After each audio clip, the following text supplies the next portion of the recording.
टिका हो चेलीको मनको रमाउने टिका लगाई आफ्नो दाइलाई राजा बनाउने टिका लगाई आफ्नो दाइलाई राजा बनाउने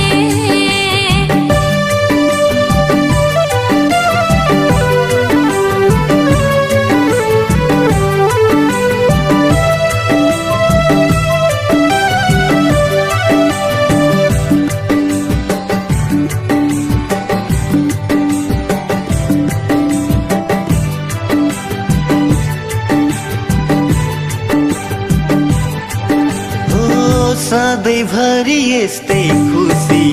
यस्तै मुस्कान साँच्नु केही दुःख लागे मनमा दाजुहरूमा बाँड्नु